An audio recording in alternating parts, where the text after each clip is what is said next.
बोलने की सामर्थ्यता तो रखी।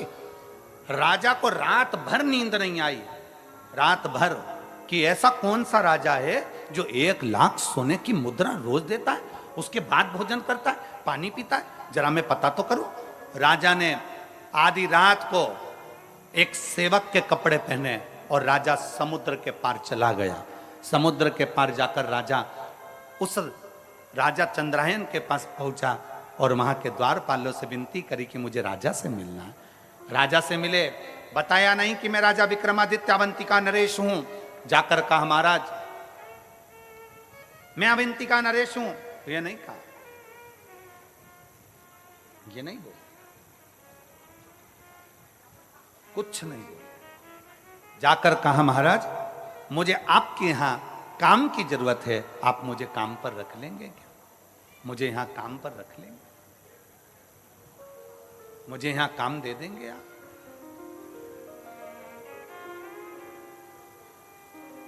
आप मुझे काम प्रदान कर देंगे? राजा चंद्रायन ने पूछा तुम क्या काम कर सकते हो, बताओ, क्या काम करोगे तुम, वो बताओ। विक्रमादित्य ने कहा, राजा विक्रमादित्य एक सेवक के वेश में खड़े होकर कहते हैं महाराज जो कोई नहीं कर सकता वो काम में कर सकता, जो कोई ना कर सके। क्योंकि राजा विक्रमादित्य काम इसलिए कर सकता है, जो कोई नहीं कर सकता वो राजा विक्रमादित्य इसलिए कर सकता है क्योंकि राजा विक्रमादित्य के पास में बेताल था। बेताल को बोल देता तो सब काम हो जाता। तो उसको मालूम है कि जो कोई ना कर पाए वो राजा विक्रमादित्य कर पाए। ठीक है, राजा चंद्रायन को प्रसन्नता हो गई कि ऐसा सेवक मुझे मिल गया। द्वारपाल लगा दिया, उसको दरवाजे पर खड़ा कर दिया। राजा विक्रमादित्य दरवाजे पर खड़े थे। सुबह सुबह ब्रह्म मुहूर्त में राजा चंद्रायन उठते और उठकर नहाने के लिए समुद्र पर जाते। समुद्र में नहाकर एक देवी के मंदिर में जाते। देवी के मंदिर में जाकर प्रणाम करते मां को, और प्रणाम करने के बाद एक खोलता हुआ तेल, उकलते हुए तेल में राजा चंद्रायन उसके अंदर तेल में बैठ जाते। बैठते बैठते तेल में राजा चंद्रायन का पूरा शरीर जल जाता, पूरा शरीर पक जाता।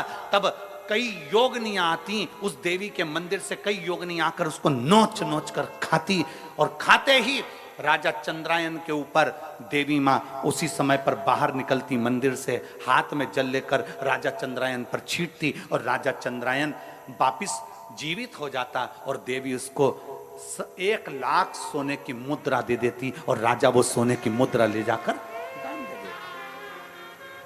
विक्रमादित्य ने ये देख लिया, राजा विक्रमादित्य ने ये देखा, राजा विक्रमादित्य ने ये जाना कि ये देवी के मंदिर में आता है, वो पानी में उकलता, तेल में उकलता है, उकलने के बाद देवी जी इसको 1 लाख सोने की मुद्रा दे देती है। अब राजा विक्रमादित्य ने विचार करा, बस देखना था कि मुद्रा आती कहां से। राजा विक्रमादित्य सुबह दूसरे दिन खुद पहुंच गया। राजा उठकर जाता, उससे पहले विक्रमादित्य गया। विक्रमादित्य जाते से ही स्नान करा, देवी को प्रणाम करा, खोलते तेल में खुद बैठ गया। उसका शरीर जला, जलने के बाद देवी प्रकट हुई। देवी ने प्रकट होकर जल छीटा, विक्रमादित्य जीवित हो गया। जीवित हुआ, देवी ने 1 लाख सोने की मुद्रा राजा विक्रमादित्य को देना चाहिए। राजा विक्रमादित्य ने कहा मां मुझे ये सोने की मुद्रा नहीं चाहिए। राजा फिर गया, नहाया, नहा के फिर खोलते तेल में कूद गया, वापिस कूदा, देवी ने फिर जीवित कर दिया। देवी जी ने फिर सोने की मुद्रा दी 1 लाख। राजा ने कहा मुझे सोने की मुद्रा नहीं चाहिए। फिर गया, फिर नहाया, फिर कूद गया खोलते हुए तेल में। 7 बार राजा विक्रमादित्य खोलते हुए तेल में बार बार गिर रहा था। 7 बार राजा विक्रमादित्य खोलते हुए तेल में जा रहा था। आखिरी में जब खोलते तेल में जाने लगा 8वीं बार, तब देवी ने उसका हाथ पकड़ लिया। अरे विक्रमादित्य तुझे चाहिए क्या, वो तो बोल। राजा विक्रमादित्य ने कहा मां तू मुझ पर दया करती है ना, तो जिस थैली में से तू 1 लाख मुद्रा रोज देती है वो थैली मुझे दे दे मां, वो थैली मुझे दे। जिस 1,00,000 मुद्रा तू जिस थैली में से रोज देती है वो थैली मुझे दे दे। राजा विक्रमादित्य के हाथ में जगत जननी दुर्गा भवानी ने थैली दे दी। उसी समय मंदिर गायब हो गया, उसी समय मंदिर समुद्र में डूब गया, उसी समय पर सारी वो कड़ाव तेल का चले गया। इतनी देर में राजा विक्रमादित्य तो चले गए, इतने में चंद्रायन राजा आए। चंद्रायन राजा ने देखा क्या तो देवी का मंदिर ही नहीं है, समुद्र में चले गया, ना तो कोई खोलता हुआ तेल है ना कुछ है। राजा चंद्रायन घर पहुंचे और उनकी आंख में जल पड़ा था। पलंग पर सो गए, बीमार पड़ गए, चिंता में पड़ गए, मेरा नियम टूट जाएगा। मैं 1,00,000 सोने की मुद्रा दान करता था, मेरा पूरा की पूरा नियम आज समाप्त हो जाएगा। 1,00,000 सोने की मुद्रा दान करता था, आज मेरा पूरा नियम समाप्त हो जाएगा। पूरा क्या करूं मैं, क्या करूं, क्या करा जाए, कैसे करा जाए। बीमार पड़ा राजा, राजा बीमार, पूरे नगर में सूचना हो गई, पूरे नगर में, और पूरे नगर में जब सूचना हुई, पूरे नगर में जब सूचना हुई, सारे नगर में सूचना पहुंच गई। और पूरे नगर में जब सूचना पहुंची, सूचना होने पर मालूम पड़ा कि राजा बीमार पड़ गया। विक्रमादित्य राजा के पास में पहुंचे और राजा विक्रमादित्य ने कहा, महाराज आप बीमार क्यों पड़े हो?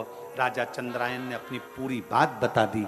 विक्रमादित्य ने कहा, महाराज बीमार मत होइए, ये सोने की थैली लीजिए, रोज 1,00,000 मुद्रा इसमें से निकाल लीजिए, दान कर दीजिए। राजा चंद्रायन ने पूछा विक्रमादित्य से, तुम्हारे पास ये थैली कैसे आ गई?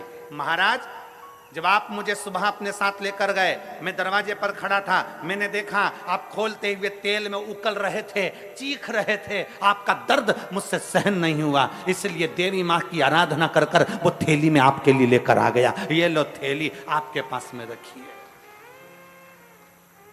वो थैली में आपके लिए लेकर आ गया, ये थैली आपके पास रखी है। ब्राह्मण को सूचना मिली कि राजा चंद्रायन को सोना उगलने वाली थैली विक्रमादित्य दिया है। तब राजा के दरबार में आकर ब्राह्मण चिल्लाकर बोला कि राजा विक्रमादित्य जैसा दानी दुनिया में कोई नहीं हो सकता। अगर वो थैली धमतरी वालों तुम्हें मिल जाती तो संसार के किसी व्यक्ति को वो सोना उगलने वाली, सोना देने वाली, 1,00,000 स्वर्ण मुद्रा देने वाली थैली संसार के किसी व्यक्ति को मिल जाती तो कोई उस चंद्रायन राजा को नहीं देता, स्वयं दान करता, स्वयं करता। पर विक्रमादित्य वो दानी थे जो दूसरे का दुख देखा नहीं जाता था। उनको उकलते हुए तेल में देखा, उनको तड़पते हुए देखा, तो राजा विक्रमादित्य ने सोचा ये रोज तेल में उकलेगा, इसलिए मुझे ये देखा नहीं जाएगा, तो सोने की थैली दे दी। अब मत उकलना, ये सोने की मुद्रा तुम दान करते रहो, ये सोने की मुद्रा तुम देते रहो। दानी वो नहीं है जो किसी को स्वर्ण दे दे, दानी वो नहीं है जो बहुत सारा धन दौलत संपदा दे दे, दानी वो है जो दूसरे का चेहरा देखकर पहचान जाए कि इसके दिल में दर्द क्या है, इसको तकलीफ क्या है, इसको कष्ट क्या है, इसके अंदर इतना दर्द क्यों छुपा हुआ है, ये रोता क्यों है, क्यों इसकी आंख में आंसू है। दुनिया का सबसे बड़ा दान, अगर संसार का कोई दान सबसे बड़ा है तो वो प्रेम का दान है। आप किसी के दुख में शामिल हो जाएं, आप किसी के तकलीफ में शामिल हो जाएं, आप किसी के कष्ट को थोड़ा कम कर दीजिए, किसी के यहाँ जाकर उसके दुख को कम कर दीजिए, किसी के कष्ट को कम कर दीजिए, तो दुनिया के दानी कहलाओगे। इसलिए शंकर भगवान को ओघड़ दानी कहा जाता है। शिव जी को ओघड़ दानी इसलिए कहते हैं क्योंकि मेरा भोलेनाथ एक लोटा जल चढ़ाने वाले का दुख नहीं देख सकता, उसका दुख तुरंत काट देता है, इसलिए उसको ओघड़ दानी कहते हैं। मेरे शंकर भगवान को ओघड़दानी इसलिए कहा जाता है क्योंकि वे दूसरे का दुख नहीं देख सकते, दूसरे की तकलीफ नहीं देख सकते, दूसरे का दर्द नहीं देख सकते। जो शंकर जी के मंदिर में गया, गरीब है अमीर है जैसा है, शिव को एक लोटा जल चढ़ाता है तो उसके दुख को वो काट देता है, उसके दर्द को वो मिटा देता है।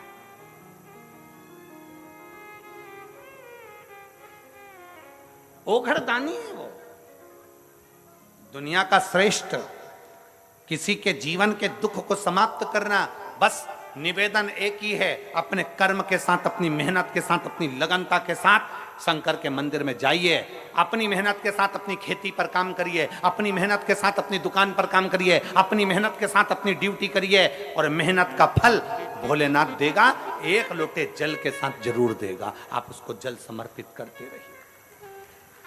कई लोग कहते गुरुजी, एक पत्र है देखिए,